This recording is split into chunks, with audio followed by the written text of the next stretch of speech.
Students, आज बेटा हम डिस्कवरी ऑफ न्यूट्रॉन स्टडी करेंगे। बट बेटा डिस्कवरी ऑफ न्यूट्रॉन से पहले हमें जो डिस्कस करना है वो है बेटा प्रॉपर्टीज़ ऑफ एनोड रेज। तो बेटा कुछ प्रॉपर्टी हम लास्ट लेक्चर में डिस्कस कर चुके थे। जो ये बेटा 3 प्रॉपर्टीज़ हैं दैट जो एनोड रेज है वो स्ट्रेट लाइन में ट्रेवल करती हैं, जैसा कि बेटा आपके पास कैथोड रेज ट्रेवल करती हैं। नेक्स्ट बेटा आपके पास है कि एनोड रेज भी मटेरियल पार्टिकल हैं और बेटा जो कैथोड रेज हैं वो भी बेटा मटेरियल पार्टिकल थे, और बेटा एनोड रेज पॉजिटिवली चार्ज्ड हैं। बेटा हम ये प्रॉपर्टी डिस्कस कर चुके थे। नेक्स्ट बेटा कुछ और प्रॉपर्टी रहती है बेटा एनोड रेज की। तो बेटा हमारे पास जो नेक्स्ट प्रॉपर्टी है वो ये है बेटा, जो चार्ज टू मास रेशियो होता है। ठीक है बेटा, तो जो एनोड रेज है, एनोड रेज के अंदर जो बेटा चार्ज टू मास रेशियो रहेगा, इट मीन्स बेटा E बाई जो M रेशियो रहेगा वो डिफरेंट होगा डिफरेंट गैसेस के लिए। जो भी बेटा हम डिस्चार्ज ट्यूब एक्सपेरिमेंट करते हैं, ठीक है बेटा, तो डिस्चार्ज ट्यूब के अंदर बेटा हम जो गैस फिल करेंगे उस गैस के ऊपर डिपेंड करेगा बेटा E by M ratio. It means बेटा हम सिंपली ये बोल सकते हैं ये डिफरेंट होगा बेटा फॉर डिफरेंट गैसेस। जो बेटा आप गैस फिल करोगे उन गैसेस के लिए बेटा ये डिफरेंट होगा। ठीक है। नेक्स्ट बेटा अगर हम बात करें कि अगर जो मास है बेटा, मास भी और उसके अलावा बेटा चार्ज भी, 3 चीज़ें हैं बेटा। ये मैं सिंपली बोल सकता हूँ चार्ज टू मास रेशियो, मास और चार्ज, ये बेटा तीनों प्रॉपर्टी डिफरेंट गैसेस के लिए डिफरेंट होंगे। ठीक है। इट मीन्स बेटा जो मास होगा, मास भी बेटा डिपेंड करेगा कि आपने डिस्चार्ज ट्यूब के अंदर कौन सी गैस फिल की हुई है। बेटा जो चार्ज होगा वो भी बेटा डिपेंड करेगा कि आप जब डिस्चार्ज ट्यूब एक्सपेरिमेंट परफॉर्म करते हो तो उसके अंदर कौन सी गैस फिल की हुई है।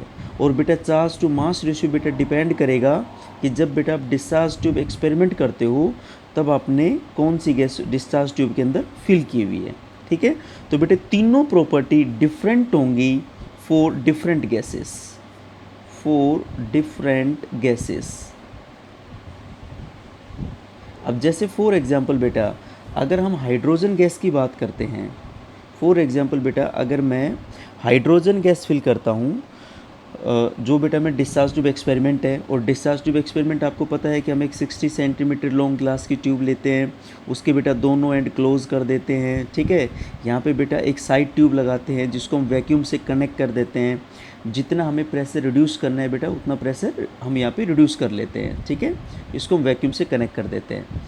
अब आपको ये पता है कि अगर मैं यहाँ पर बेटा हाइड्रोजन गैस फिल करता हूँ, ठीक है, तो हाइड्रोजन गैस के केसेस में बेटा यहाँ पे जो हमारे पास बेटा चार्ज टू मास रेशियो आता है E बाई M रेशियो, वो बेटा आपके पास है 9.58 into 10 raise to the power 4 coulomb per ग्राम।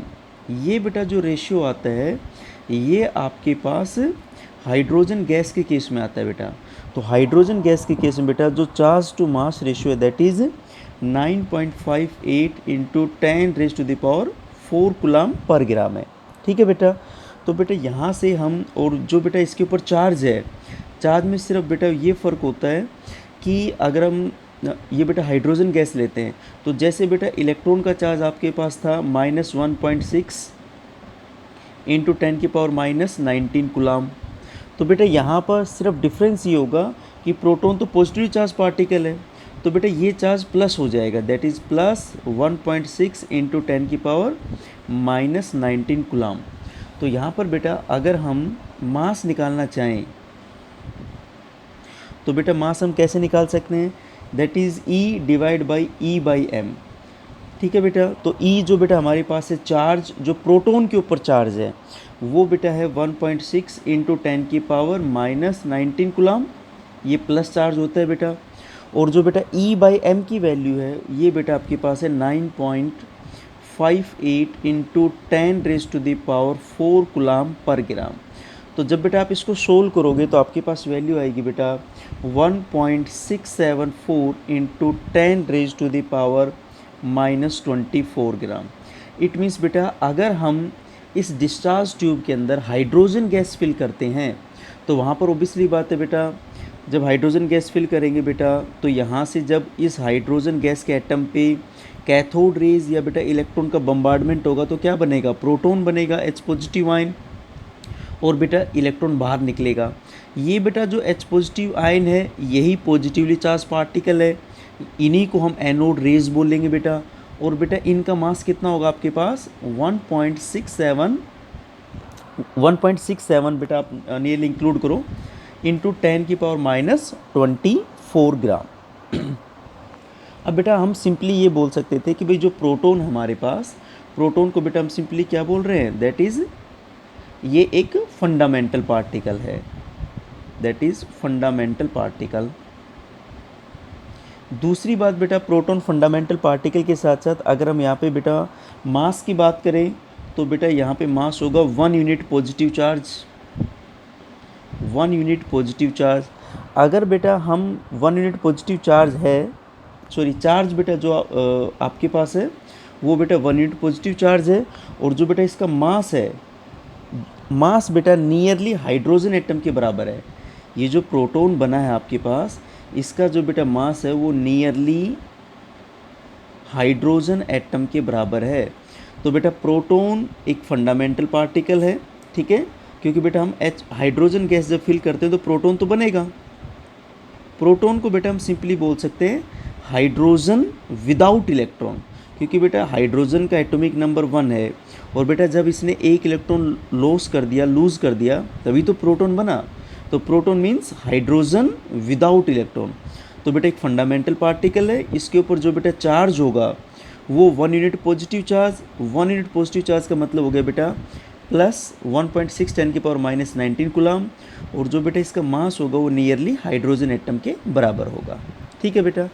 अब बेटा हम नेक्स्ट हमारे पास पार्टिकल के ऊपर आते हैं बेटा, वो बेटा है न्यूट्रॉन। अब देखो न्यूट्रॉन की डिस्कवरी कैसे होती है, तो बेटा सबसे पहले एक साइंटिस्ट होता है मोस्ले। मोस्ले बेटा इन 1913 एक एक्सपेरिमेंट परफॉर्म करता है। उसका पर्पज़ ये था कि भाई न्यूक्लियस के ऊपर जितना चार्ज है उसको डिटरमाइन किया जाए। तो जो बेटा न्यूक्लियस है उसके ऊपर exact quantity of charge, exact quantity of charge उसको डिटरमाइन करना था। ठीक है बेटा। तो मोस्टली एक्सपेरिमेंट परफॉर्म करता है 1913 के अंदर। उसने बेटा ये कहा कि भाई जितना पॉजिटिव चार्ज रहेगा न्यूक्लियस में, जितना पॉजिटिव चार्ज रहेगा बेटा उतने ही नंबर ऑफ प्रोटॉन्स हैं, नंबर ऑफ प्रोटॉन्स, और बेटा उतना ही उस एलिमेंट का एटॉमिक नंबर है। उसने 3 चीज़ें रिलेट की बेटा। ठीक है। मोस्ले ने ये कहा कि भाई जितना न्यूक्लियस पे पॉजिटिव चार्ज है बेटा उतने ही नंबर ऑफ प्रोटॉन्स हैं, ठीक है, और जितने नंबर ऑफ प्रोटॉन्स है उतना ही उसका उस एलिमेंट का एटॉमिक नंबर है। ठीक है। और उसने ये कहा कि भाई जो हमारे पास प्रोटॉन है, ठीक है बेटा, तो प्रोटॉन के ऊपर अगर हम मास की बात करें on the basis of atomic mass scale, तो बेटा एटॉमिक मास स्केल, तो बेटा एटॉमिक मास स्केल के ऊपर जो प्रोटॉन का मास है उसने कहा कि भाई प्रोटॉन का मास है 1 unit mass, that is 1 unit mass. ठीक है बेटा। अब क्या होता है बेटा कि जब हम किसी भी एलिमेंट का जब बेटा मास कैलकुलेट करते हैं, ठीक है, तो भाई अभी तक हमें ये पता था कि जो हमारे पास एटम है, एटम में बेटा हमने 2 ही फंडामेंटल पार्टिकल डिस्कवर किए थे। एक आपके पास था बेटा प्रोटॉन और एक आपके पास था इलेक्ट्रॉन। और इलेक्ट्रॉन का जो मास था वो बेटा ये मास है नेग्लिजिबल। ठीक है। इट मीन्स हम ये मान के चल रहे थे कि भाई जो भी मास है एटम का वो प्रोटॉन के बराबर ही होगा। लेकिन बेटा जब हम एक्चुअली में मास कैलकुलेट करते हैं न्यूक्लियस पे, जब बेटा मास कैलकुलेट करते हैं तो जो एक्चुअल मास है वो बहुत कम आता है। ठीक है बेटा।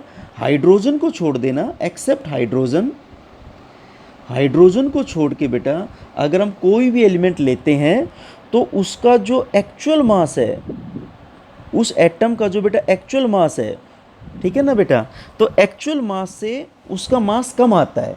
ठीक है। इट मीन्स एक्चुअल मास ज़्यादा है और जो मास कैलकुलेट कर रहे हैं बेटा वो मास बहुत ही कम है। ठीक है। तो बेटा यहाँ से एक आइडिया आता है और यहाँ से आइडिया ये आता है भाई कि एटम के अंदर कोई दूसरा पार्टिकल भी प्रेजेंट है, ठीक है।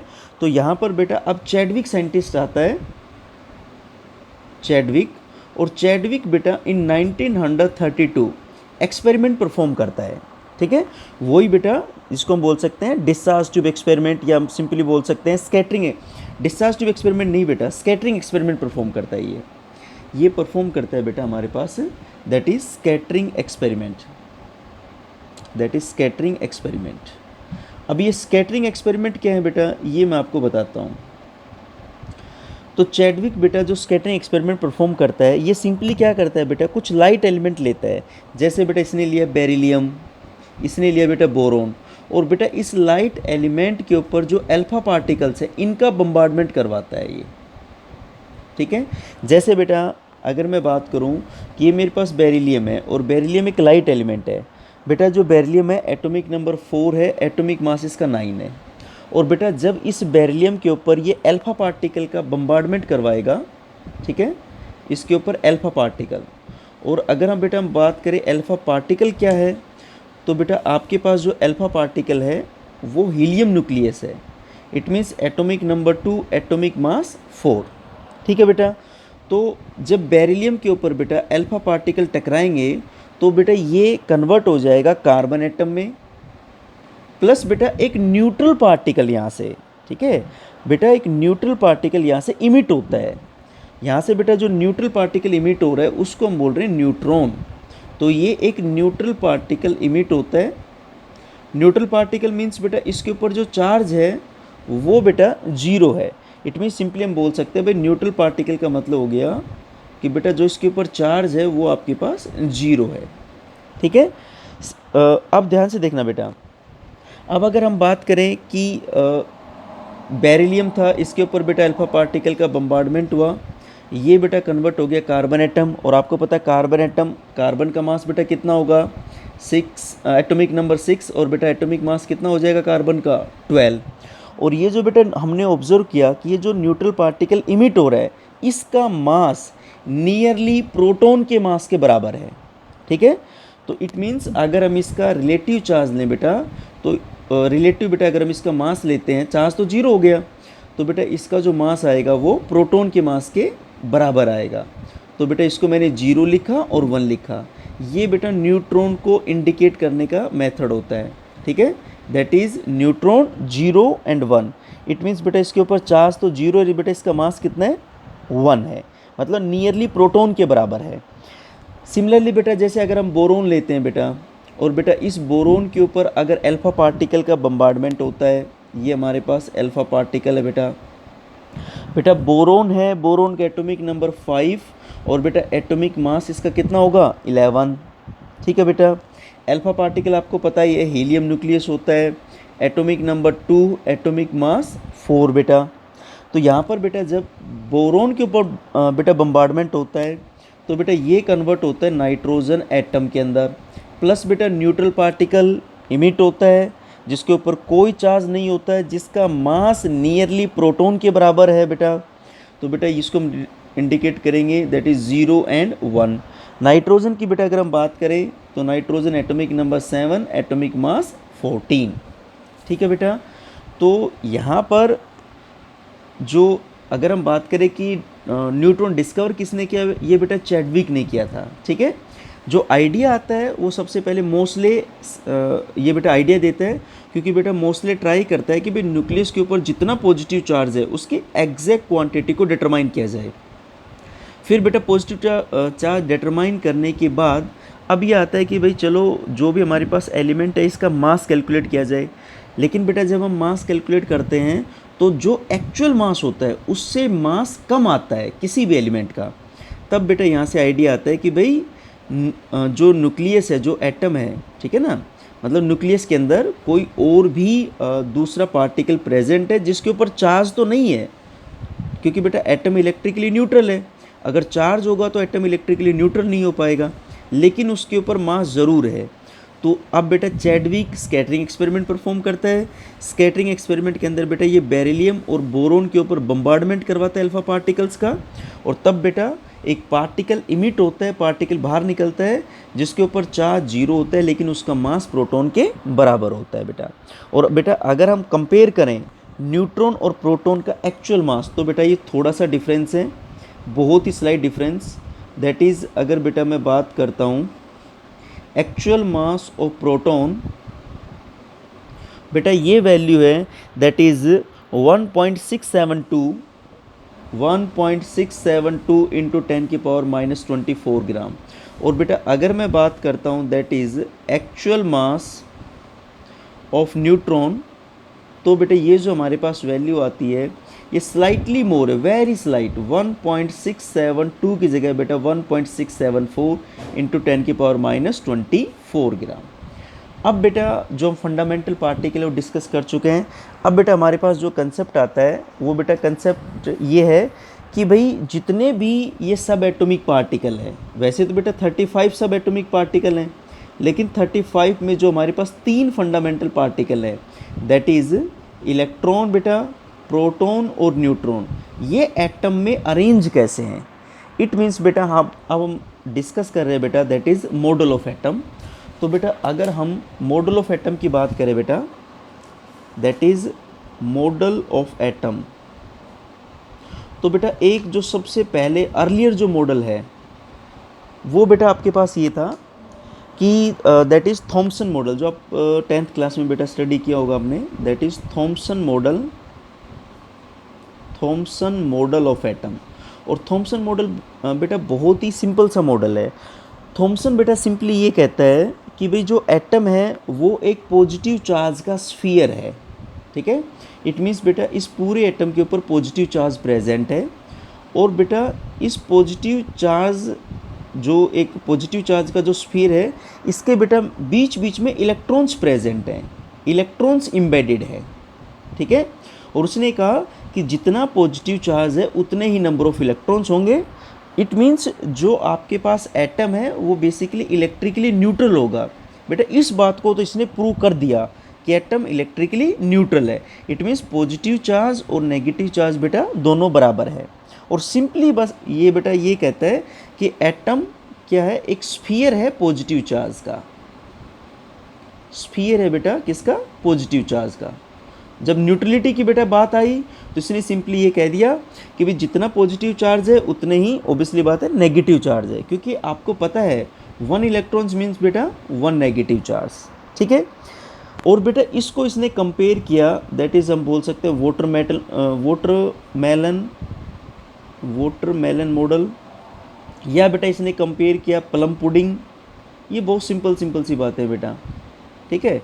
जैसे बेटा वाटरमेलन के अंदर जो आपके पास सीड्स होते हैं वो बिहेव लाइक इलेक्ट्रॉन। उसने कहा कि भाई जैसे वाटरमेलन में जो सीड हैं ये समझ लो कि वो इलेक्ट्रॉन है, और जो रेडिश पार्ट है, जो फ्लैसी पार्ट है, वो आपके पास एक पॉजिटिव चार्ज है। प्लम पुडिंग में भी बेटा उसने ऐसे ही कंपेयर किया, ठीक है।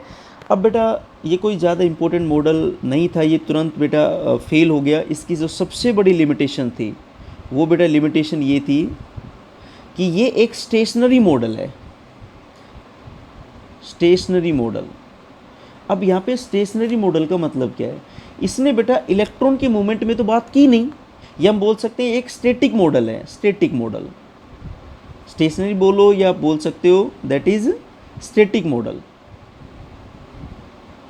स्टैटिक मॉडल, स्टेशनरी से बेटर जो वर्ड है वो हम स्टैटिक बेटा वर्ड यूज़ करते हैं, स्टैटिक मॉडल।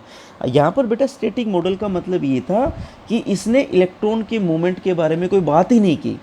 इसके अकॉर्डिंग इलेक्ट्रॉन तो भाई इम्बेडेड हो गए, इलेक्ट्रॉन तो फिक्स हो गए, तो बेटा इसने इलेक्ट्रॉन के मूवमेंट के बारे में ही बात नहीं की।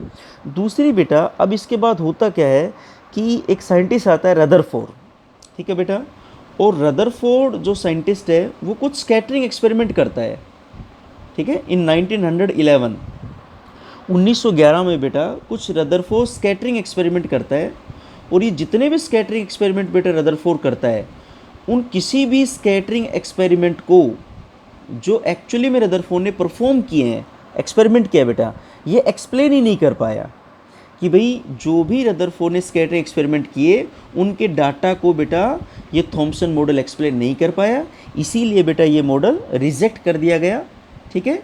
ये बेटा इसकी सबसे बड़ी लिमिटेशंस थी। एक तो स्टैटिक मॉडल है क्योंकि इलेक्ट्रॉन के मूवमेंट के बारे में बात नहीं करता। दूसरा 1911 में बेटा जो भी experiment scattering experiment Rutherford perform करता है उसके ये पॉइंट्स को एक्सप्लेन ही नहीं कर पाया बेटा। अब बेटा जो हमारे पास आता है वो आता है बेटा रदरफोर्ड मॉडल ऑफ एटम, वो बेटा हम डिस्कस करेंगे नेक्स्ट लेक्चर में।